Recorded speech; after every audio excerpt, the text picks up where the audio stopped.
శ్రీశైల క్షేత్రం మన ఆంధ్రదేశంలో ఉండడం మన అదృష్టం నిజానికి. ఆ ఉన్నటువంటి క్షేత్రము పరమేశ్వరుడు వెలిసినటువంటి కొండ పేరు శ్రీగిరి. మనం ఎవరినైనా గౌరవవాచకంతో పిలవాలి అనుకున్నప్పుడు శ్రీకారం చుడతాం పక్కన. శ్రీ దొరగారు, శ్రీ ఏదో ఇంకొకరు అని శ్రీకారం చుట్టి పిలుస్తాం. ఆ శ్రీకారం వేశామంటే వారిని గౌరవించి పిలిచాము అని. ఈ శైలమునకు ముందేమనుంది? శ్రీశైలము, దాని పేరు శ్రీగిరి. మిగిలిన కొండలు బోలెడన్ని ఉన్నాయి. ఏ కొండకైనా ఇలా ఉందా పేరు? ఉంది. దేనికి ఉంది? తిరుమల. తిరుమల కూడా శ్రీశైలమే. అందుకే వరాహ పురాణంలో శ్రీశైలే పూరయిష్యామి కించిత్ కాలాదనంతరం అన్నారు వెంకటేశ్వరుడు. శ్రీశైలములు రెండు. ఒక శ్రీశైలము తిరుమల. తిరు అంటే ద్రవిడ భాషలో గౌరవవాచకం, శ్రీకారం. తిరుమలై, మలై అంటే కొండ. శ్రీశైలము సంస్కృతంలోకి చెప్తే ఇది శ్రీశైలము.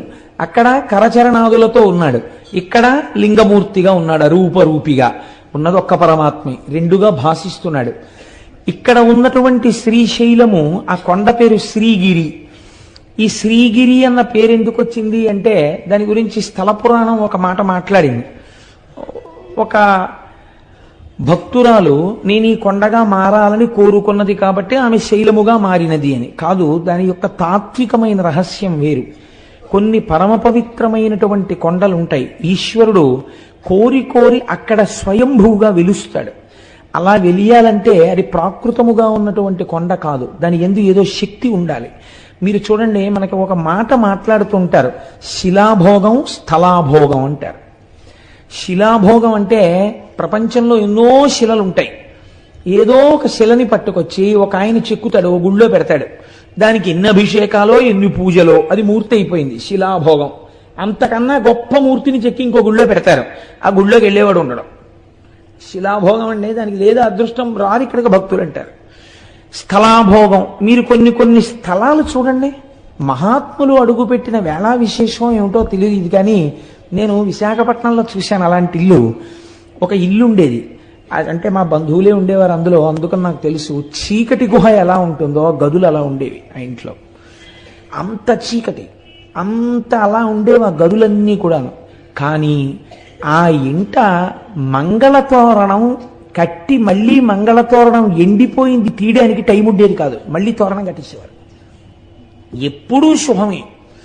ఆ ఇంట్లో ఎంత చిత్రం అంటే ఏదైనా శుభకార్యం జరగట్లేదంటే ఆ ఇంటికి వెళ్ళి ఓ 4 రోజులు ఉంటే శుభకార్యం అయిపోయేది.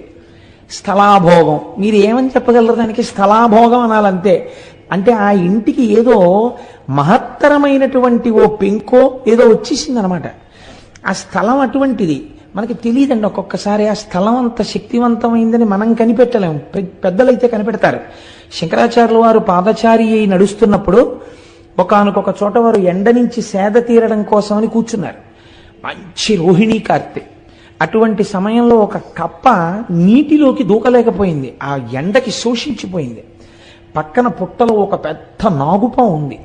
ఆ నాగుపాం పాకుతూ వచ్చి కప్పని మింగుతుందని శంకరాచార్యుల వారు చూస్తున్నారు. అది పడగ పట్టి ఆ పడగ నీటిలో కప్పకి విశ్రాంతినిచ్చింది.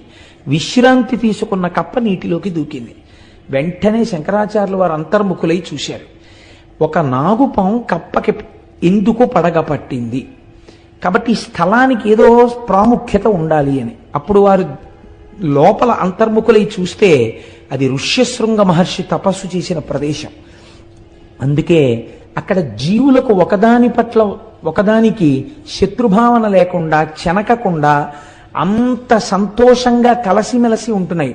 ఇంత పరమ పవిత్రమైన భూమి కనుక ఇక్కడే నేను మొట్టమొదటి పీఠాన్ని పెడతానన్నారు.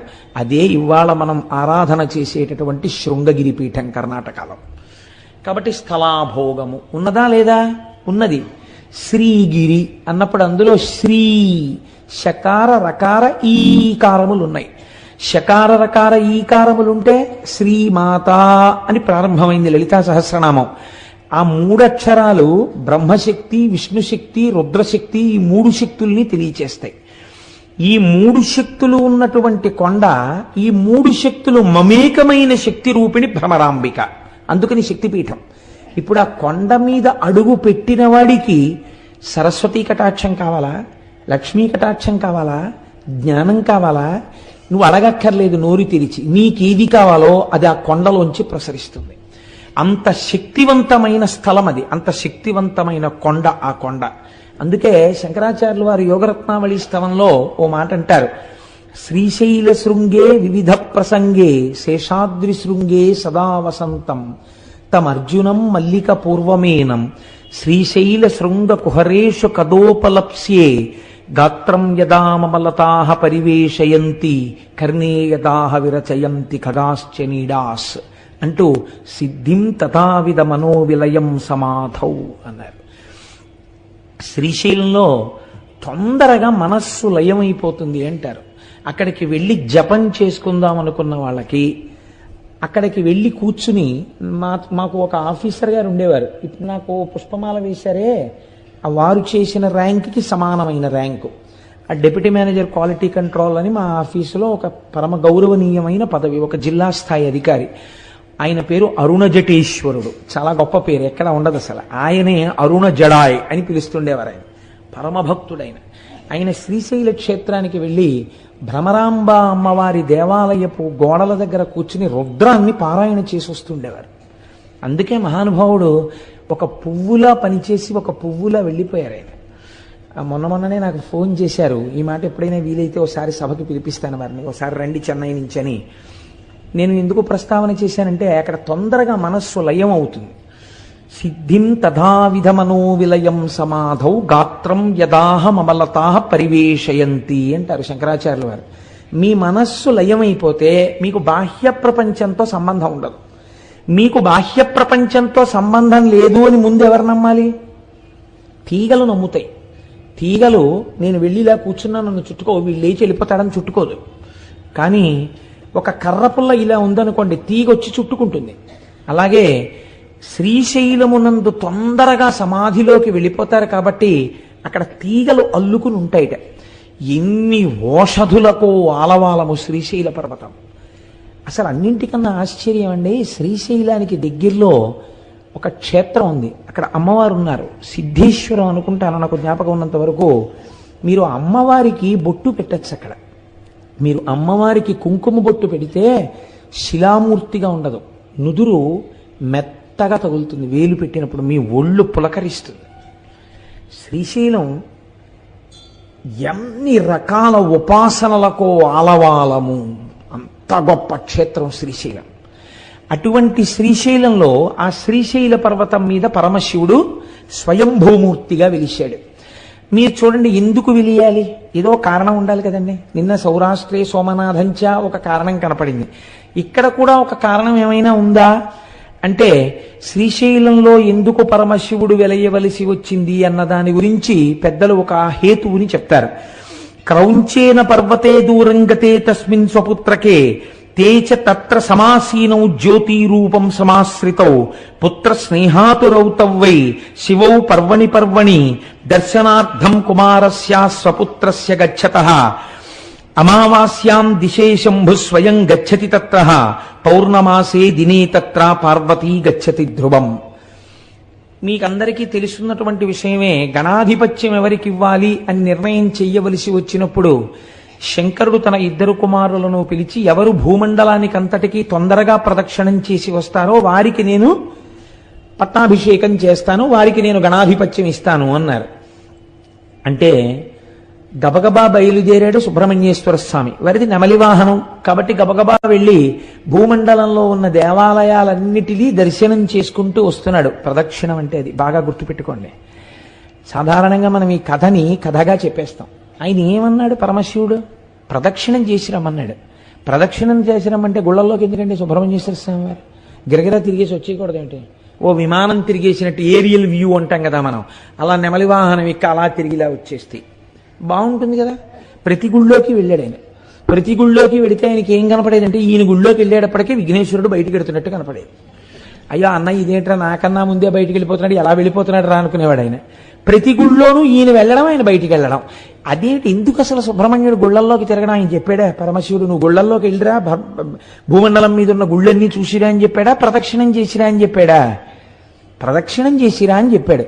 ప్రదక్షిణం చేసిరా అంటే గుళ్ళల్లోకి ఎందుకండి వెళ్ళడం? అదే ప్రదక్షిణం అంటే. ప్రదక్షిణం అంటే ఏమిటో తెలుసా అండి? దేవాలయంలో ప్రదక్షిణం చేసేటప్పుడు లోపల ఉన్న మూర్తి మిమ్మల్ని పరిశీలన చేస్తాడు. నన్ను నమ్ముకున్నటువంటి మహాభక్తులందరూ నా దేవాలయంలో కొలువు తీరి ఉన్నారు, వీరికి నమస్కరించి వీరి అనుగ్రహంతో నా దగ్గరికి వస్తాడా, వీళ్ళంతటి వాళ్ళు వీళ్ళెందుకని నా దగ్గరికి వస్తాడా చూద్దామని వీళ్ళని వదిలి లోపలికెళ్ళిన వాడిని చూడగానే ఇలా మొహం తిప్పుతాట పరమేశ్వరుడు. కాబట్టి మీకు ఆ ఈశాన్యలింగం అని ఉంది అరుణాచలంలో. అరుణాచలంలో ఈశాన్యలింగం దగ్గర నందీశ్వరుడు ఇలా ఉంటాడు. మొన్న మేము వెళ్ళినప్పుడు ఆయన ఎందుకు అలా మొహం పక్కకి తిప్పుకుని ఉన్నాడు అని అడిగితే ఆయన తమిళంలో చెప్తే ఏదో వచ్చిన వాళ్ళు ఎవరో దాన్ని తర్జుమా చేశారు. ఒక మహాభక్తుడు, ఒక ఆయన, కొంతమంది భక్తులు పల్లెటూరు నుంచి వచ్చారు కానీ వాళ్ళు పరమ భక్తులు. వాళ్ళు వచ్చి దర్శనం చేసుకుందాం అంటే నంది అడ్డొచ్చింది. అడ్డొస్తే వాళ్ళు శివుడికి చెప్పారు, ఈశ్వర నీ దర్శనం చేసుకుందాం అంటే నంది అడ్డొస్తోందని. ఆయన అన్నాడు, నా భక్తులకు కనపడే వరకు కాసేపు మొహం అలా పక్కకి తిప్పన్నాడు. అందుకని ఇలా పెట్టాడు ఆయన. మళ్ళీ నువ్వు ఇటు తిప్పచ్చు అనలేదు, ఏమో ఇలాంటి వాళ్ళు ఇంకా వస్తారేమో, అలా ఉండు కాసేపు అన్నట్టే లెక్క. అందుకని అలాగే ఉన్నాడు ఈశాన్యలింగం. కాబట్టి చూడండి, భక్తుల పట్ల ఆయన ఎంత ప్రీతి వహించి ఉంటాడో చూడండి. లోపల భక్తి ఉంటే ఆయన దాన్ని గమనిస్తాడు. ప్రదక్షిణం అంటే దేవాలయాలలోకి వెళ్ళి చేసినది ప్రదక్షిణం. అరుణాచల శైలమునకైనా సరే, అరుణగిరి ప్రదక్షిణం చేసేటప్పుడు దేవాలయాల్ని విడిచిపెట్టి మీరు కొండ చుట్టూ తిరిగితే అది ప్రదక్షిణం అవుతుందని నేను అనుకోవట్లేదు. ఎందుకంటే అలా శాస్త్రం మాట్లాడలేదు కనుక. లేకపోతే తలుపులు తీసి అర్ధరాత్రి వేళ కూడా లింగ దర్శనం అయ్యేటట్టుగా అరుణాచలంలో ఎందుకు ఉంచుతున్నారు? మీరు వెళ్ళితేనే ప్రదక్షిణం పూర్తవుతుందని. మీరు వదిలిపెడితే ప్రదక్షిణం ఎలా అయింది? అది మీరు దేవాలయ సహితంగా చేసిందే ప్రదక్షిణం. మీరు లోపల తిరిగినప్పుడు కూడా ఆళ్వారులు ఉంటారు విష్ణువాలయం అయితే, నాయనారులు ఉంటారు శివాలయం అయితే, మీరు ప్రదక్షిణ పురస్సరంగా వెళ్ళాలి. చాలా మంది ప్రధాన దేవత దగ్గరికి వెళ్ళి వస్తారు, దానివల్ల ఈశ్వర అనుగ్రహం కలుగుతుందని నేను అనుకోవట్లేదు. మీకు భూమండల ప్రదక్షిణంలో విఘ్నేశ్వరుడు చేసిన ప్రదక్షిణమే దానికి ప్రమాణం. ఇంతలోకి ఆయన పాపం పోన్లే అన్నయ్య కన్నా ముందుకెడతానేమో అని పరిగెత్తాడు కైలాసం దగ్గరికి వచ్చాడు. ఈయన ఏం చేశాడు? గణపతి నిజంగా వెళ్ళారు ఆయన సూక్ష్మంలో మోక్షం అంటారు చూసారా, అటువంటిది ఒకటి చేశాడు. అన్ని వేళలా చెయ్యకూడదు, ఎప్పుడు నిజంగా మీరు చేయలేరో అప్పుడు చెయ్యాలి దాన్ని.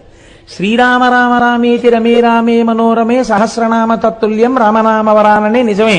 శ్రీరామ శ్రీరామ శ్రీరామ అంటే విష్ణు సహస్రం చెప్పినట్టు. అందుకని పూజంతా మానేసి 3 మాటలని వెళ్ళిపోతానంటే కుదరదు.